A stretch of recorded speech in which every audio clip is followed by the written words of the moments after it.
하나님 말씀은 출애굽기 15장 19절에서 21절까지 두 절만 함께 읽겠습니다. 출애굽기 15장 19절에서 21절까지 말씀입니다.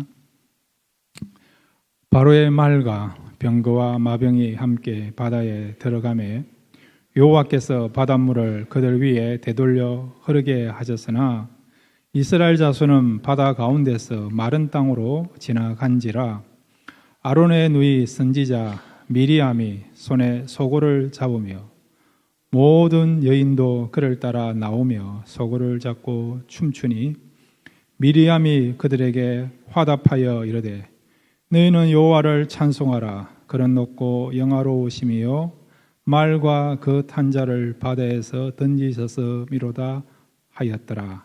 아멘. 우리 같이 기도할까요? 하나님, 이 밤에 하나님을 찬양하기를 원합니다.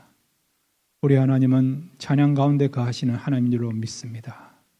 이 밤에 저희들 말씀 듣고 찬양할 때에 하늘 문을 열어주셔서 우리가 들어가야 될 그 천국을 보며 기뻐하며 감격하며 눈물이 흐르며 또한 영적인 그런 큰 기쁨을 누리고 찬양하는 찬양이 회복되는 귀한 시간 되게 하여 주옵소서. 그렇게 할 줄로 믿습니다. 예수님의 이름으로 기도드렸습니다. 아멘. 할렐루야. 이 밤에 오셨는데 찬양을 통해서 하나님을 만나시고 또 찬양을 통해서 여러분의 영과 또 여러분의 혼과 또 여러분의 육신이 회복되는 귀한 시간 되시기를 바랍니다. 오늘은 미리암의 찬양, 미리암의 노래에 대해서 우리가 함께 생각하겠습니다. 두 번에 걸쳐서 홍해를 건너고 난 뒤에 모세가 찬양한 내용을 가지고 살펴봤고요. 오늘은 이제 모세의 누이 미리암이 찬양하는 내용이 있는데 이 찬양을 통해서 우리가 함께 은혜를 나누기를 원합니다. 두 가지를 함께 생각하겠습니다. 첫 번째로 한번 따라해 주시기 바랍니다. 찬양은 표현할 수 있어야 한다. 예, 찬양은 표현할 수 있어야 됩니다. 사랑도 표현해야 되고 감사도 표현돼야 되고 기도도 표현돼야 되는데 찬양은 더욱더 표현할 수 있어야 되죠.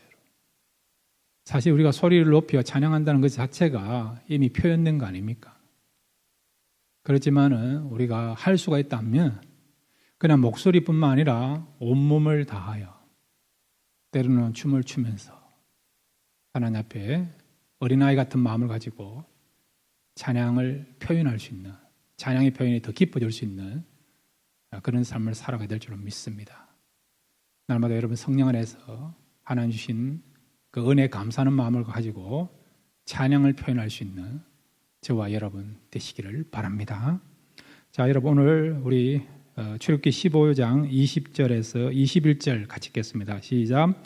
아론의 누이 선지자 미리암의 손에 소고를 잡으며 모든 여인도 그를 따라 나오며 소고를 잡고 춤추니 미리암이 그들에게 화답하여 이르되 너희는 여호와를 찬송하라. 그는 높고 영화로우시며 말과 그 탄자를 바다에 던지셨음이로다 하였더라. 아멘. 15장 앞부분에 모세의 찬양이 나오는데 모세는 큰 소리로 찬양하였죠. 그런데 미리암은 한 걸음 더 나가서 소리뿐만 아니라 어떻게 춤을 추고 어떻게 찬양합니까? 소고를 들고. 소고가 뭐죠? 탬버린이죠. 탬버린에 흔들면서 춤을 추면서 찬양하였더니 여인들도 함께 더불어 온몸으로 찬양을 표현하면서 아름다운 찬양을 하게 되는 것을 보게 되죠.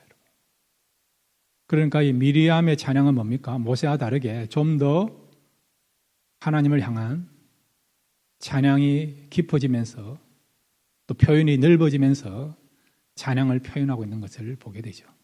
그런 의미에서 미리암은 쓰임받는 것을 보게 되죠. 성경에 보면 여러분 쓰임받는 사람이 다양해요. 여러분.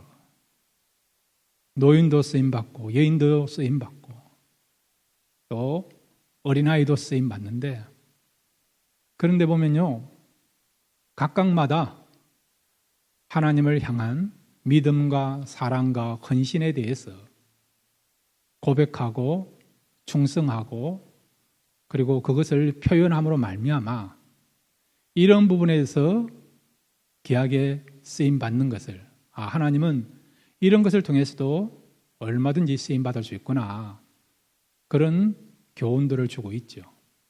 그런 차원에서 이 미리암은 찬양할 때에 찬양을 그냥 소리로만 표현한 것이 아니라 춤을 추면서 또 악기를 동원하면서 온몸을 다하여 찬양하는 부분에서 귀하게 쓰임받은 그런 하나님의 사람인 것을 보여주고 있습니다. 우리가 이 찬양하면 또 다윗을 빼놓을 수 없는데, 다윗은 또 찬양의 대가 아닙니까? 성가대를 조직하고, 여러분 또 시편에 보면 그 시를 통해서 하나님께 얼마나 또 많은 찬양을 하고 있습니까? 또 다윗 스스로가 여러분 악기를 연주하는 연주가 아닙니까? 음악가 아닙니까? 그 연주가 얼마나 엑셀런트한가 하니까 사울이 악신이 걸렸는데 약을 먹어도 안 낫고 별의별의 방법을 통해서 악신이 떠나가기를 바라면서 치료를 받아봤지만은 사울 속에는 악신이 안 떠나는 거예요. 그러니까 얼마나 괴롭겠습니까?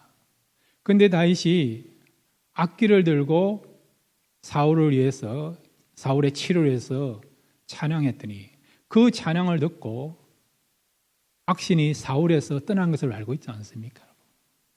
그만큼 이 다윗은 찬양의 그런 어떤 능력이 있는 그런 대가요, 또 음악가라 할 수 있죠. 자, 근데 다윗은요, 그냥 입술로만, 큰 소리만, 그 다음에 마음만 하나님께 찬양 드는 것이 아니라 다윗 역시도 오늘 이 미리암처럼 온몸을 다해서 하나님께 찬양을 표현하면서 찬양하고 있는 것을 보게 됩니다. 사무엘하 6장 13절을 우리 같이 읽겠습니다. 사무엘하 6장 13절, 14절, 15절입니다. 시작. 여호와의 궤를 맨 사람들이 6걸음을 가매 다윗이 소와 살찐 송아지로 제사를 드리고 다윗이 여호와 앞에서 힘을 다하여 춤을 추는데 그때에 다윗이 배에 에봇을 입었더라. 다윗과 온 이스라엘 족속이 즐거이 환호하며 나팔을 불고 여호와의 궤를 메어오니라. 아멘. 여호와의 궤가 오벳 에돔이라는 사람 집에 석 달 동안 머물러 있었습니다. 근데 하나님께서 이 오벳 에돔의 집을 축복하셔가지고 오벳 에돔의 집이 잘 되는 거예요, 여러분. 그래서 다시 용기를 얻어가지고 다시 2차 하나님의 법궤를 예루살렘 성으로 운반하려고 하는 그런 마음을 가지고 거기서 실행하였습니다. 어떻게 실행하느냐? 제사장을 앞세웠고 찬양대를 앞세워가지고 오벳 에돔의 집에서 예루살렘 성으로 운반하는데, 오벳 에돔의 집에서 예루살렘 성까지는 한 20km, 마일로 계산하면 12마일 정도 떨어져 있습니다. 다윗이 함께 이 행렬에 동반되었어요, 여러분. 그런데 다윗이 오벳 에돔의 집에서 예루살렘 성까지 법궤를 운반할 때 함께 동행하면서 하나님 앞에 춤을 추면서 찬양한 거예요, 여러분. 그것도 온몸을 다하여, 온 정성을 다하여 춤을 추며 찬양을 했습니다. 여러분, 12마일을 온 힘을 다하여 찬양하면서 행진한다는 것은 쉽습니까? 어렵습니까? 쉬운 일이 아니에요, 여러분. 걸어가는 것도 여러분 쉬운 일이 아니에요, 여러분. 여러분 2마일도 우리가 걸어가는 것도 쉽지 않잖아요, 여러분. 근데 12마일을 여러분 걸어서 그것도 춤을 추면서 찬양하면서 행진한다는 것은 쉬운 일이 아니죠, 여러분. 그런데 다윗은 지금 하나님의 영광을 상징하는 법궤가 예루살렘 성으로 돌아온다는 그것을 생각하니까 너무 기쁜 거예요, 여러분. 다윗이 왜 예루살렘 성을 정복하려고 했습니까? 그 이유는 예루살렘 성이 예배의 1번지, 예배의 센터가 되기를 바라는 마음 가지고 예루살렘 성을 정복하려고 하였고, 그 마음을 하나님께서 귀하게 받아주셔서 500년 동안 가나안 땅에 들어와 가지고 500년 동안 그 예루살렘 성을 정복하지 못했는데 다윗 때에 비로소 500년의 수건이 이루어지는 예루살렘 성을 정복하는 일이 일어났죠. 그런데 예루살렘 성이 회복되었지만은 그곳에서 이제 하나님께 예배를 드리기를 원하지만은 그런데 알맹이가 빠진 거예요. 뭐가 빠졌습니까? 법궤가 없는 거죠. 법궤가 여러분. 그러니까 예배를 드릴 수 있고 모일 수 있는 장소도 확보되었지만은 제일 중요한 하나님의 영광을 상징하는 법궤가 없는 거예요, 여러분. 그러니 여러분, 그거 예배를 드릴 때 힘이 나겠습니까? 힘이 안 나겠죠, 여러분. 그래서 하나님께 언제나 예배드리게 하여 백성들이 하나님 앞에 정말 감사와 기쁨에 그런 예배를 드리려고 하는 그런 목적을 가지고 또 그런 예배를 드릴 때 하나님께서 큰 은혜를 내려주시니까 하나님께 주신 그 은혜를 사모하는 마음을 가지고요 예루살렘 성을 정복하였고 그곳에다가 법궤를 운반하려고 하였던 것이죠. 그런데 다윗이 꿈꿨던 그 꿈이 이루어지는 거예요, 여러분. 그러니까 얼마나 기쁘겠습니까? 여러분이 만약에 여러분이 지금까지 평생 살아오면서 원하는 소원이 이루어졌다. 여러분도 기뻐하며 춤추고 박수치고 하지 않겠습니까, 여러분? 그래서 다윗은 지금 너무 기쁘고 너무 즐겁고 너무 행복해서 왕의 위신, 왕의 체면도 다 내팽개치고 심지어는 옷이 벗어지는 것도 모를 정도로 전심을 다하여 하나님을 찬양하였던 것이죠. 여러분, 저와 여러분의 찬양도 하나님 앞에 전심을 다하여 찬양하는 그런 하나님의 사람들 되시기를 바랍니다. 그렇게 안 하시겠습니까? 하나님을 찬양할 때 전심을 다하여 또 온전하게 우리가 하나님을 사랑하면서 표현하면서 찬양할 수 있는 그런 저와 여러분 되시기를 바랍니다. 예. 자, 그러면 이렇게 찬양을 표현하면 어떤 일이 벌어질까요, 여러분? 여러분 미리암처럼 다윗처럼 찬양할 때 적당하게 찬양한 것이 아니라 악기도 동원하고 춤을 추기도 하고 또한 표현을 하면서 찬양하면 어떤 일이 벌어지느냐? 그 다음 하나님의 역사를 또 기대할 수 있습니다. 지금 이스라엘 백성들이 왜 찬양하죠? 홍해를 건넌 겁니다. 바로의 군대가 절멸된 거예요, 여러분. 그것을 생각하니까 너무 감사해서 찬양하죠, 여러분. 그런데 놀라운 것은 그런 감사의 마음을 가지고 찬양하지만은 찬양할 때 여러분 하나님의 역사가 그것으로만 끝나는 게 아니라 단회적인 것이 아니라 우리가 온몸을 다하여 최선을 다해서 하나님을 향하여 사랑과 감사의 마음을 가지고 찬양하잖아요. 표현하지 않습니까? 그 찬양을. 그러면 하나님은 우리에게 또 다른 기적의 역사, 능력의 역사를 나타내 준다는 거예요, 여러분. 여러분 속에 하나님의 큰 역사가, 기적의 역사가, 축복의 역사가 지속되기를 원한다 그러면 여러분 찬양할 때 표현하시기를 바랍니다. 그래서 우리가 찬양을 표현하는 게 중요하다는 거예요. 다윗도 여러분 이 예루살렘 성에 법궤가 들어왔어요, 여러분. 그것을 기뻐하면서 찬양했는데 그 다음 어떤 일이 벌어졌냐? 계속 전쟁할 때마다 이기는 자가 되었어요. 이기는 자가 된 거예요. 그러니 계속 이기니 찬양할 수밖에 없는 거죠, 여러분. 이스라엘 백성들이 지금 홍해를 건넜습니다. 홍해를 건너는 가운데서 바로의 군대가 전멸되었습니다. 세계 최대 그런 강군이 강대국의 군사가 전멸된 거예요, 여러분. 그러니 지금 최고의 어떤 통쾌한 승리를 맛본 거죠.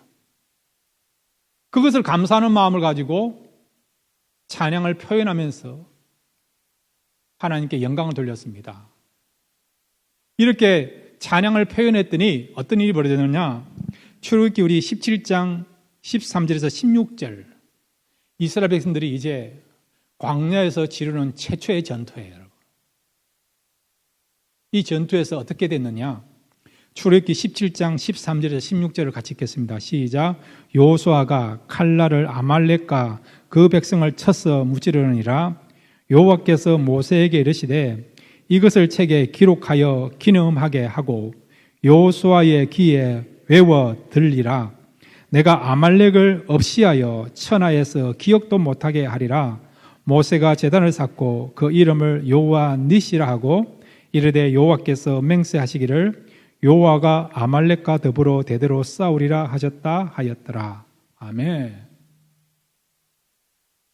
홍해를 건너고 나서 이스라엘 백성들이 광야 생활을 하였습니다. 그런데 르비딤이라는 곳에 왔는데 아말렉이 전쟁을 걸어온 것입니다. 이스라엘 백성들은 지금까지 한 번도 전쟁을 치른 적이 없습니다. 홍해를 건널 때도 그들이 싸운 것이 아니고요, 하나님이 그들을 대신해서 장수가 되어서 바로의 모든 군대, 애굽의 모든 군대를 전멸시킨 거죠. 이스라엘 백성들이 칼을 꺼낸 것이 아니고 그들은 하나님이 싸우시는 것을 그냥 본 거예요, 여러분. 구경만 한 것입니다. 그런데 실제적으로 이스라엘 백성들이 이제 칼을 빼앗아서 전쟁을 치르는 첫 번째 전투는 뭐냐? 바로 아말렉과의 전투예요, 여러분. 여러분, 첫 번째가 중요하지 않습니까?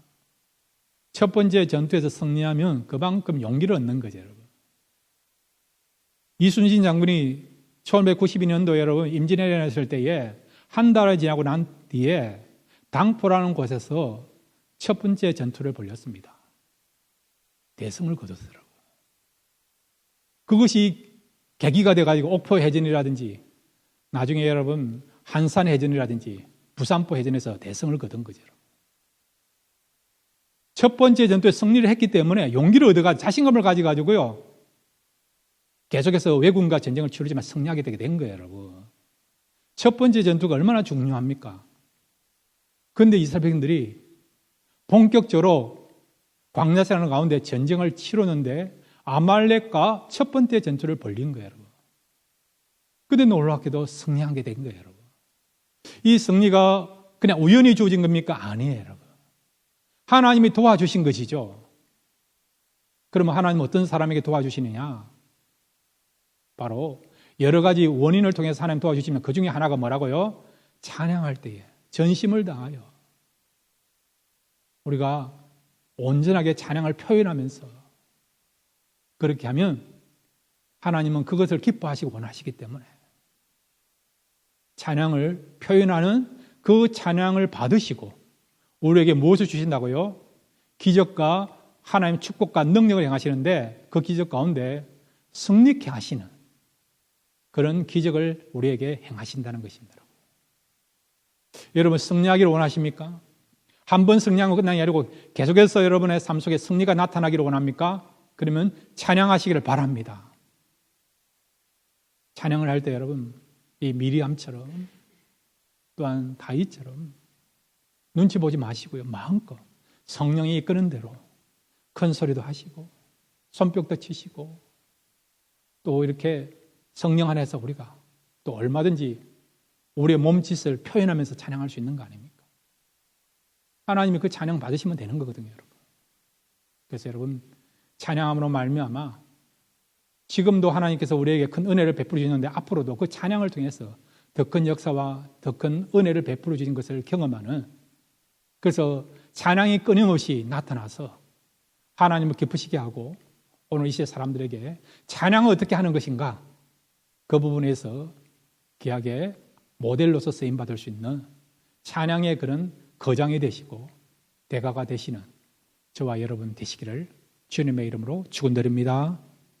두 번째로 여러분, 이 미리암의 찬양을 통해서 우리 주시는 귀한 교훈이 있습니다. 한번 따라해 주시기 바랍니다. 구원받은 백성은 찬양해야 한다. 누가 찬양한다고요? 구원받은 백성은 찬양해야 된다는 거예요.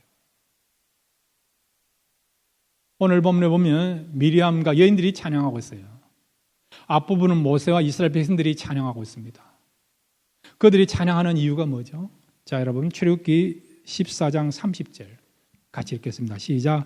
그날에 여호와께서 이같이 이스라엘을 애굽 사람의 손에서 구원하심에 이스라엘이 바닷가에서 애굽 사람들이 죽어 있는 것을 보았더라. 아멘.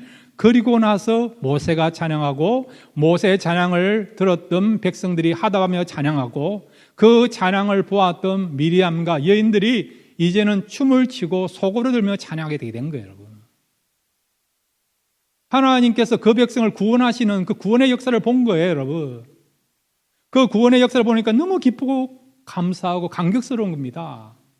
그래서 하나님께 찬양을 올리게 되게 된 것을 보게 되죠. 여러분, 아무나 찬양하는 거 아니에요, 여러분. 사랑도 아무나 하는 것은 아니지만, 여러분. 구원받은 백성이 여러분 찬양할 수 있어요, 여러분. 구원의 은혜, 구원의 감격 있는 사람이 여러분 제대로 된, 참된 그런 찬양을 할 수 있습니다. 구원에 여러분 확신이 없고 감격이 없다 그러면 찬양하더라도 찬양의 그런 어떤 진수를 맛보지 못합니다. 그리고 구원받은 백성들은 반드시 찬양을 해야 된다는 거죠. 자, 여러분 계시록에 볼까요? 계시록에 보면 찬양하는 내용이 많은데 그럼 누가 찬양하느냐? 그리고 그들은 무슨 이유로 찬양하느냐? 계시록 우리 7장 9절에서 10절 같이 읽겠습니다. 시작.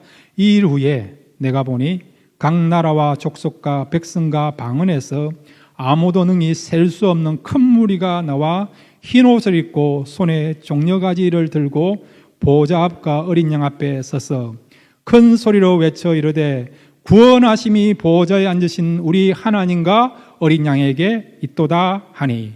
아멘. 누가 찬양하죠? 구원받은 자들이. 여러 민족 가운데, 족속 가운데, 나라들 가운데, 방언 가운데서 선택받은 그 구원받은 사람이 흰 옷을 입고 천국에서 하나님을 찬양하는데 어떤 찬양을 합니까? 구원에 대해서 찬양, 구원에 대해서. 구원에 대한 감사와 감격을 가지고 찬양하고 있죠, 여러분. 구원받은 백성은 반드시 찬양해야 되고, 그 다음에 구원받은 백성이 제일 우선순위로 찬양해야 될 그 제목, 주제가 뭡니까? 구원하심, 구원하심. 모세와 이스라엘 백성들이, 그 다음에 미리암과 여인들이 하나님의 구원하심을 경험하고 그 구원하심이라는 주제를 가지고 찬양한 것처럼 천국에 있는 먼저 간 성도들이 앞으로 주님의 재림 후에 천국에 들어갈 성도들이 제일 먼저 해야 될 일이 뭐냐? 찬양하는 일인데 그 찬양의 주제가 뭐라고요? 구원에 대해서 찬양해야 된다는 거라고. 자, 여러분, 찬양에 대해서도 여러 가지 주제가 있지 않습니까? 주제예요. 노래도 보면 여러 가지 노래에 대한 주제나 제목이 있지 않습니까? 한국의 여러분 노래들을 보면 제일 많은 주제가 뭐죠? 사랑이에요, 사랑. 그죠? 사랑. 사랑도 여러 가지 사랑이 있지 않습니까? 짝사랑도 있고, 여러분. 잊지 못하는 사랑도 있고, 그리움도 있고, 여러분. 미움도 있고, 여러분. 그런 사랑을 가지고 사랑의 주제를 가지고 노래하지 않습니까? 어떤 경우는 희망에 대해서 노래하고 있고, 어떤 경우는 감사한 것에 대해서 또 노래하고 있고. 노래를 부르지만 여러분, 노래에 대한 주제가 다양하지 않습니까? 여러분, 이민자에 있어서 가장 가슴이 뭉클한 그런 노래에 대한 주제가 뭔지 아세요? 뭔지 아십니까? 사랑요? 아니에요, 여러분. 예? 고향입니다, 고향. 고향이라는 노래가 나오면요, 다 가슴이 뭉클해집니다. 특별히 이북에서 오신 분들. 고향에 대한 노래가 나오면 눈시울을 적시면서 침묵하지 않습니까? 제가 1995년도에 처음 이민교회 교육목사로 사역을 했는데, 그 LA 호산나 장로교회라고 그곳에서 이제 사역을 했는데, 그곳에는 목사님도 이북 출신이고, 성도님 가운데 한 많은 분들이요, 이북 출신이에요. 그렇게 되다 보니까 고향에 대한 그리움을 늘 갖고 있더라고요. 그래서 그 교회는 1월 1일 날 신정 때에 예배를 드립니다. 예배를 드리고 난 뒤에 목사님이 나의 살던 고향은 꽃피는 산골, 그 노래를 부르는 거예요. 그러니까 막 성도들이 합창을 하는데 2절 되니까 꽃동네, 새동네, 나의 친동네 막 이러니까 막 울기 시작하는 거예요. 찬송가 부를 때도 안 울었던 그 성도들이 나의 사랑, 나의 살던 고향은 그 노래하니까 막 찬송가보다 더 은혜를 받았는지 울면서 막 고향을 그리워하면서 그렇게 또 노래를 부르더라고요. 우리가 불러야 될 여러 가지 장르의 노래가 있지만은 우리는 구원받은 백성들이기 때문에 우리가 늘 잊지 않고 늘 불러야 될 그 찬양의 주제가 뭡니까? 구원입니다. 구원. 왜? 하나님이 가장 기뻐하시고 원하시는 찬양의 주제가 뭐라고요? 구원이기 때문에. 구원이기 때문에. 그리고 여러분, 구원의 그런 감사와 감격을 찬양하면 그 속에는 가장 기쁨과 평강과 은혜와 감격과 행복감을 누릴 수가 있습니다. 왜? 하나님은 우리를 구원하신 하나님이고 우리를 구원하신 하나님은요, 우리가 하나님께서 우리를 구원하셨다. 그것을 잊지 않고 늘 마음에 새기면서 살아가기를 원하시기 때문에 그래서 우리가 늘 찬양할 때마다 구원의 하나님에 대해서 구원이라는 주제를 가지고 찬양하기를 원하시는 것입니다. 저는 집에 있을 때에 한 번씩 찬양을 부르거든요. 또 샤워할 때도 찬양을 부르는데 찬양할 때 어떤 때는 몰입을 합니다. 몰입을. 몰입을 하면요. 그 찬양하는 것에 기쁨이 있고 감격이 있고 또 영적인 항홀감을 느껴요. 여러분이 찬양할 때 그냥 가사만 생각하지 마시고 음에만 그냥 심취되지 마시고요. 찬양을 한번 몰입을 해보세요. 여러분. 그 순간 여러분 세상과 나는 간구도 없고 고속하신 하나님과 주님만 보이고요. 우리 앞길에 염려도 있고 두려움도 있고 해결된 문제가 많이 있지만은 찬양할 때는 마치 우리가 천국에 있는 것처럼 그런 영적인 기쁨, 감격을 누릴 수가 있습니다. 그래서 여러분, 우리가 날마다 찬양할 때에 온몸을 다해 표현하지만은 우리가 하나님 앞에 온몸을 다해 표현해야 될 최고의 찬양은 뭡니까?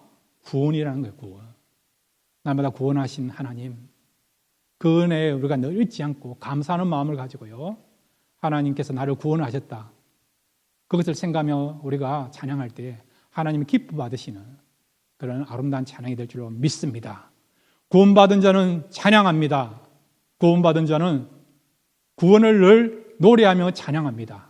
그럴 때에 하나님의 큰 은혜가 여러분의 삶 속에 나타나게 될 줄로 믿습니다. 찬양의 기쁨과 능력을 날마다 맛보며 살아가시는 저와 여러분 되시기를 바랍니다.